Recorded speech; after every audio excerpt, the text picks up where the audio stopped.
VEP session featuring Michael Marlowe today. Montana is represented. That's I right. should include you on the podcast. Exactly. You up for a podcast? Absolutely. So the goal of the podcast that's going to be coming out here in the next couple of weeks is to talk about the human aspect of MSPs. And I originally it's going to be me and Danish just talking. Then started thinking like, why don't we have like different MSPs come on and tell their stories, and like what's important, like if they could give a piece of advice, and like your fail stories. I love fail stories. Like I have a ton of really epic ones. So I used to subscribe to, back in the day when they had newsletters for tech news. There was one newsletter that I really enjoyed, and every week he had like, it was the story of the week, the fail of the week. And I always look forward to reading that section. So I thought I would do that in my podcast. Like, grab an MSP and owner and say, okay, tell me the worst story you know. And like have him be that part of the podcast. But also like this way you can pitch it to your customers like, hey, I was featured on the Humanize IT podcast last week. Go listen to it. You can use it for a marketing trip if you want. I'll put you on the list. Okay. Yeah, well, he's been in my sessions for very long. They've heard a few of my horror stories. That's where I've kind of built a few of my principles going forward. It's like, wow, this was really painful. I learned this lesson the hard way. Let's try to fix this going forward. Yeah, I once had a tech ask me like Adam, how do you know so much? I'm like, School of Hard Knocks, man. Yep. Like I have failed a lot. That piece of advice I just gave you where I was able to spot that spot in your code, it's back because I was migrating from Squirrel Mail to Exchange, and I wrote a series of scripts and almost lost everybody's data. Yeah, one of the best DNS. I will not confirm or deny how much data was lost at one point. Well, let's just say I'm intimately familiar with tape backups. Yep. One of the best DNS admins I know. I asked him how he got, be up to speed on this. And he unfortunately copied and pasted a bit of a malicious script into his DNS server. And I've heard of people doing that. Copy yeah, and pasting from a scripting service without checking it. Yep. And he did it on a Friday night. So he had the weekend.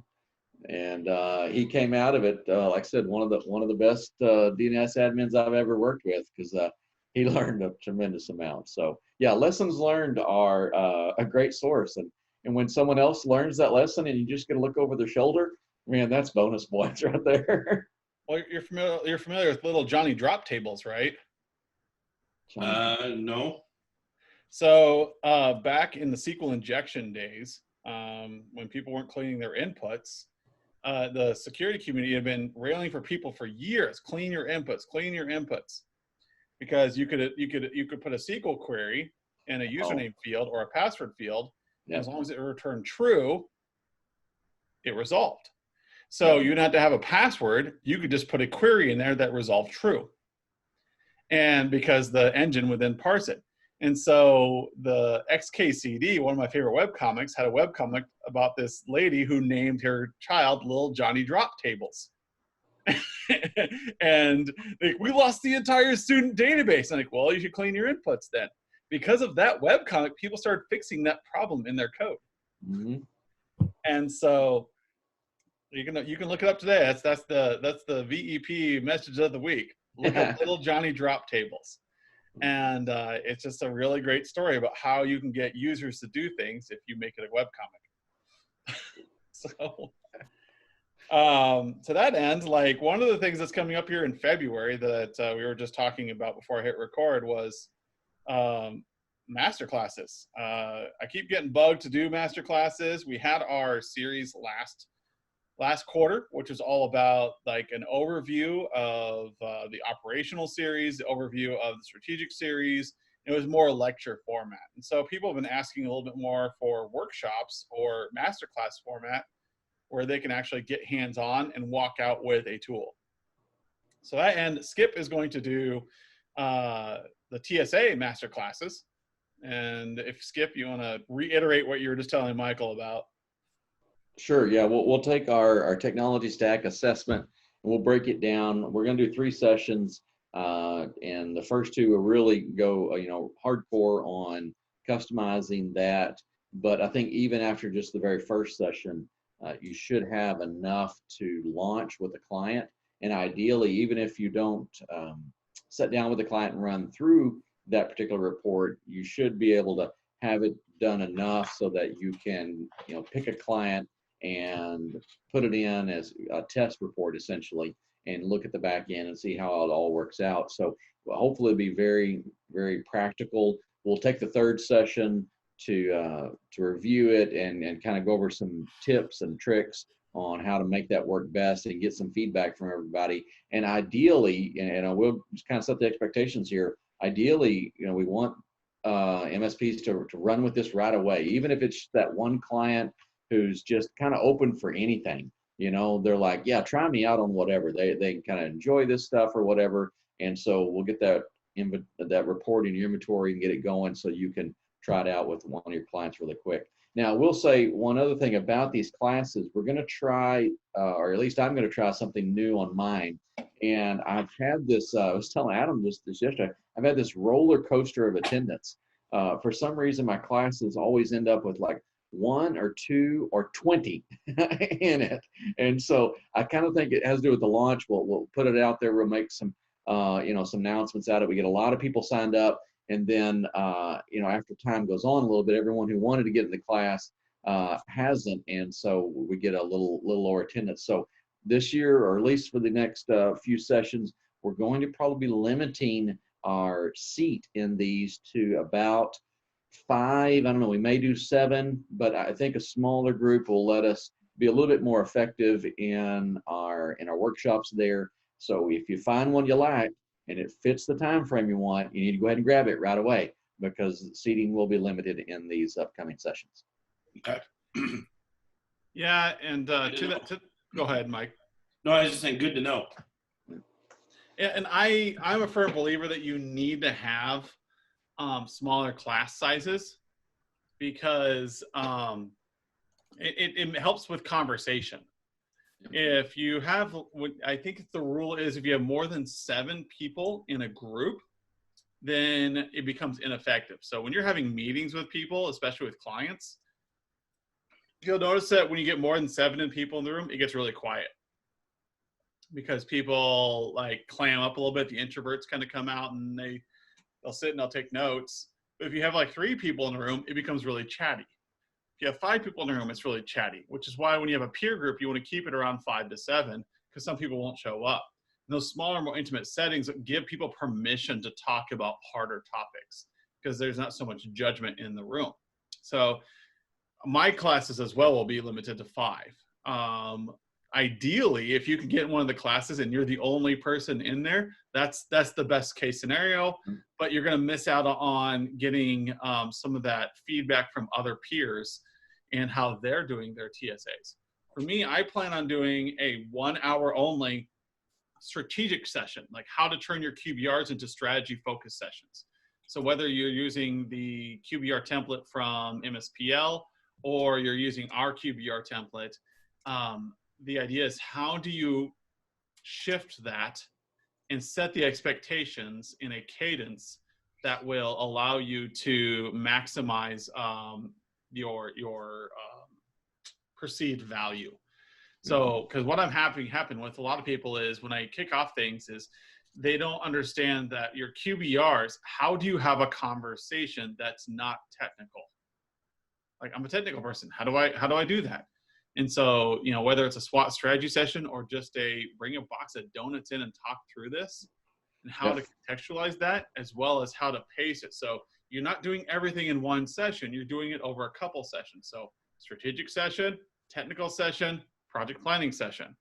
And so I'll walk you through how to do that. And it takes an hour, and it's an intense hour where you're going to be editing your strategic QBR document, and you're going to be editing the way you do things. So, hey, Josh finally figured out how to use Zoom. What a deal. What did I join just so we could talk shit here? Hey, you know, I already, you missed my apologetic stance of evidently I don't know how to use Zoom. There you go. Yeah, that's what I thought, Adam. It's not all on you, it's just mostly on you. There you go. Slowly we'll get people to come back into these sessions as people trust the fact that the link that Adam sent out is really working this time. I know, right? All right. So if I send Amir that link, then he can join from that same Yes. registration. Yes, that is the registration link. So for those of you who have been watching the recorded Yeah, sessions, which You got to join. what I so can you tell is there's quite a few people watching the recorded sessions. It's probably because Adam Walter, messed up. Okay. Good. Well, conferences are fucking hard to get right anyway. So. You know, you think I spend all day on these things. You would think I would get them right eventually. But once the sessions ended in December, like I have had one hell of a time trying to get the right link out to people for the new ones. So I think I finally got it. So for those of you signing up for my master classes, it's a crapshoot. You might get in, you might not. Don't take it personally. Skip, you're probably guaranteed to get into his if you're one of the 5. Okay. But me, yeah. Love it. Hard Knocks. I've screwed them up enough. Yeah, evidently I've not gone to enough of the School of Hard Knocks to learn Zoom. Well, there was a while there in January where 2 people could have the same link and be in different rooms. Something weird was happening like the first week of January. I don't remember that, Skip. Yep. Like yep. Alyssa and I were like in 2 different groups. That happens We're using sometimes. the same link. Happens sometimes to me too.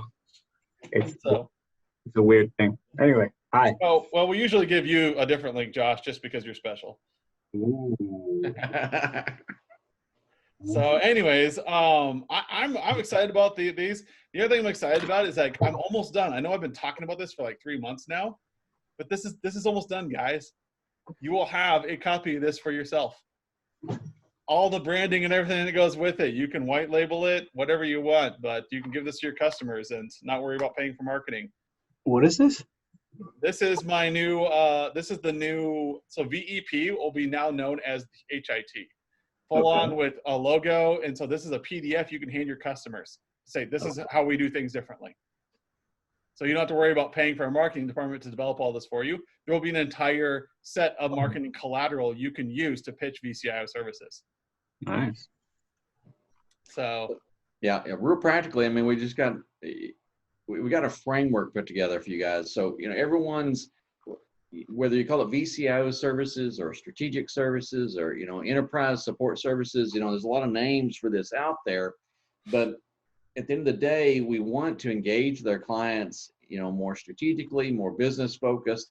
And there's a lot of ways to do that. And so when we sit down and try to develop these, we need a framework. We need some means to communicate the value of what we're delivering to our clients. So Adam has done a tremendous work here of talking with a lot of our MSPs and letting me, you know, giving my view and of my horror stories on this. And, you know, we've put this together now so that we have something that you can, you know, show your clients and you say, hey, look, we're not just shooting from the hip on this. We're not just going to have a meeting here. We actually have a process that we follow to deliver you guys the strategic business focused engagements so we can really drive technology for your organizations. So there's a great message in here, but beyond just the message, there's also a great operational framework that will help you guys structure and organize your organizations to deliver this.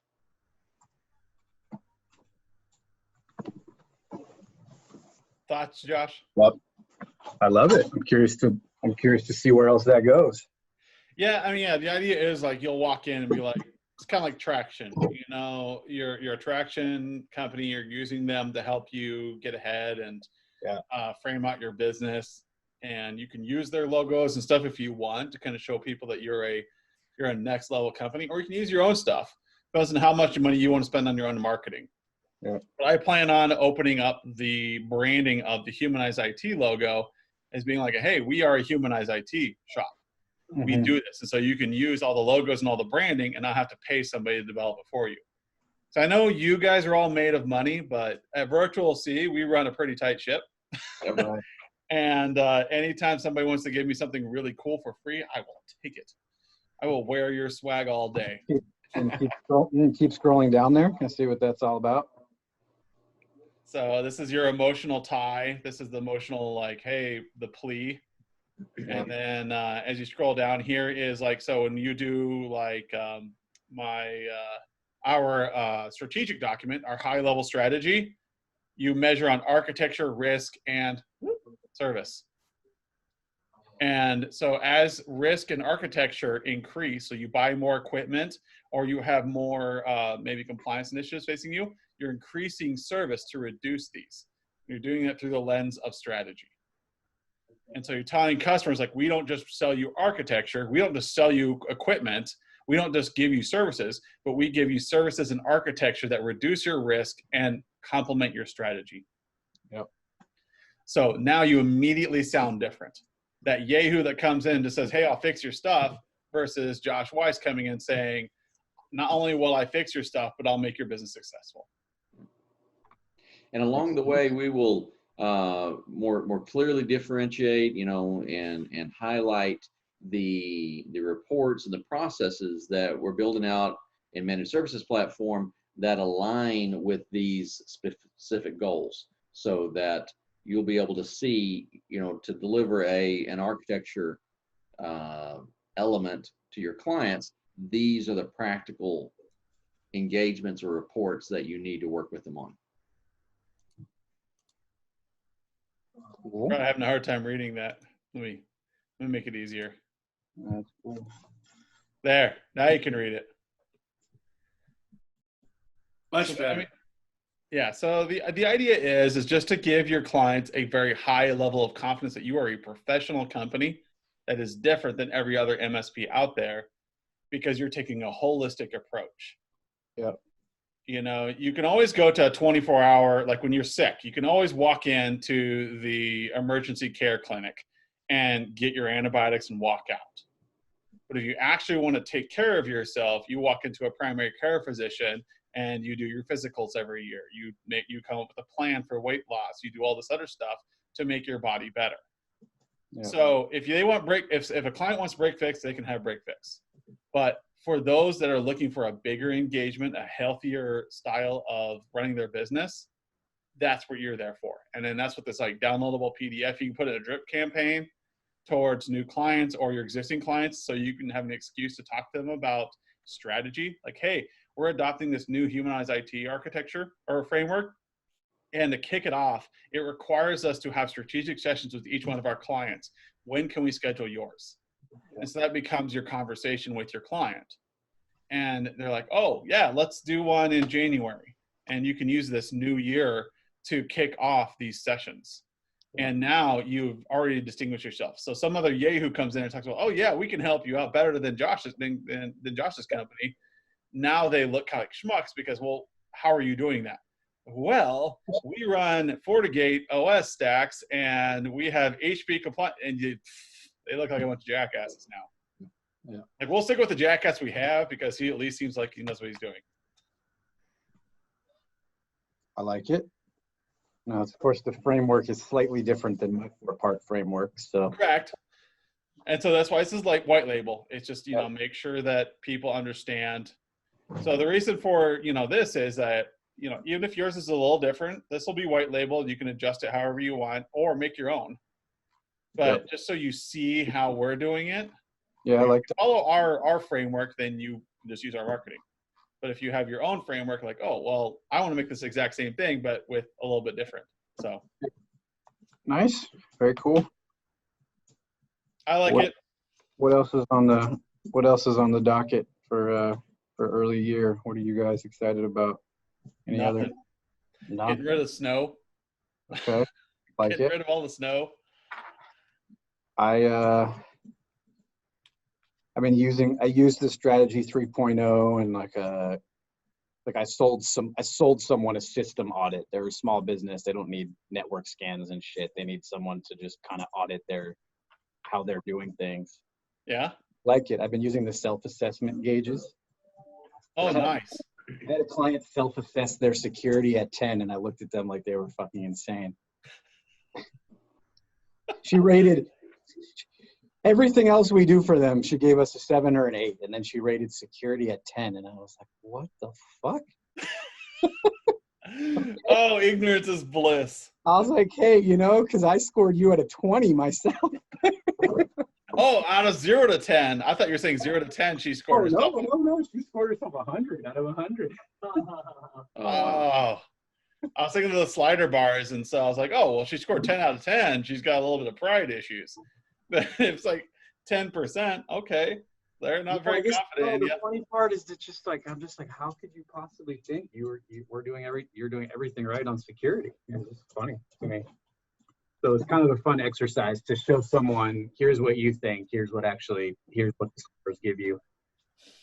Yeah, and that's what a lot of people are using those slider scales for, is like let them assess themselves and then let them see what actually is going on. Yep. Yeah, I enjoy that. It's a great opportunity to have those conversations, to get rid of the presentations and have the conversations. Yep. And because when we come in and we show, hey, here's your firewall report, or, here's what, the vulnerability assessment score is, it's just a number, and it's too technical, and, that they really don't know what all these port numbers mean, and, what does that do, but when you're able to get a number from them, a value of some sort, and then compare it with what your assessment is and your team's technical assessment, but without going into too much detail, just saying, look, these numbers really don't match up, and there's a gap between the two, and you have a great conversation on the gap. That gap is the sweet spot for us to operate, and I think make a lot of money too. My favorite conversation there, Josh, is that I was talking to my first customer ever, the school that I always talk about. Yeah. They talked about how they were having a hard time getting online during testing. Mm-hmm. It's also a case study that's on this Humanized IT framework. Yeah. And I said, well, have you looked at your internet? And like, yeah, we just upgraded it. Just 3 months ago. I'm like, oh, cool. What'd you upgrade it to? I'm like, oh, I don't know. So they 3x1. They'd upgraded from basically 20 megs to 50 megs. Yeah. And this is so it's a fractional. So it's it was a 25, and then it was a 50-10. Yeah. And this was 100 employees plus another 125 students sharing one pipe. Yeah. And they couldn't figure out why things were constantly sluggish. This is a multimedia church and school. Yeah. And so I kind of explained to him very delicately, you are way off. Even though you just upgraded, I can only imagine how bad things were before, but you still don't have enough bandwidth to take care of your staff.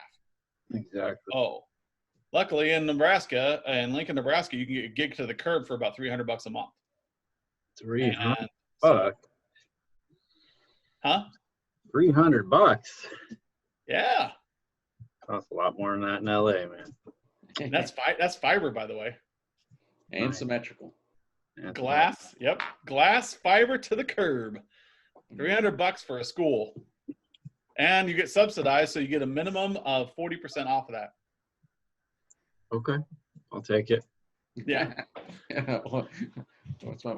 People always look at Nebraska oh man, there must be nothing out there. And we got one hell of a tech infrastructure here. We got a lot of tech startups happening here because it's so cheap. Nice. So, but yeah, it's all about the client has that picture in their head of who they think they are. Yes. And then there's the actual picture, and how do you get them without being a complete asshole, to see that mirror, here's where you think you are, here's where you actually are, and we need to get you up here. Otherwise, when that crypto locker comes in, you're going to be really, really sad. And that happened to a lot of people last year, is they thought they were in a better place than they were, and then the crypto locker came in and ruined their day. Yeah. There was a hospital system. They got crypto locked, and all the electronic health records were locked for all these retirement homes, 100+ retirement homes. All electronic health records were locked. There was no way to retrieve them, and they were begging, can you just give me the text copy? Can you give me the paper copy? And they couldn't. Yeah. And so it was really crazy. and it was sad. And people did their best because people were like in critical condition and they needed these records so they could make adjustments. Fun explaining that shit to people. Yeah. That's all I had for this week. Was just I wanted to get everybody knowing about there's a master class. So if you want to send your people to the master class, Josh, Which master class is there'll that? be a technical stack assessment, editing Okay. that and creating your own. Skip's Yeah. going to do that one. And Okay. I'm going to be offering a master class on how to do strategic QBRs. When does that one start? February. Let me check my calendar here. The actual date. I've got it on the calendar. It'll come out in the next email if you get those, but Miriam doesn't. I'd like to, I'll have him, I mean, are you guys going to talk about the whole process of like kind of starting out, getting them scheduled, just sort of like managing the process? Yeah, so my goal is, or Skip, I think Skip's goal as well is to start from scratch, and then in the session, there'll be less than 5 or less people in each session. You'll actually, it's a working session. You're going to be working through building it. Okay. I mean, ours is more or less built, but I think having other people know more about it than me would be helpful. So my strategic QBRs is starting on the 4th of February at 9 a.m. Central. All right, send us that invite. I'll register the guys, and then I will see you guys soon. Awesome. All right. Thanks. I'm signing off. Stop from your recording, and we'll see everybody next week. Later. Hopefully more people will have it by then. Yeah.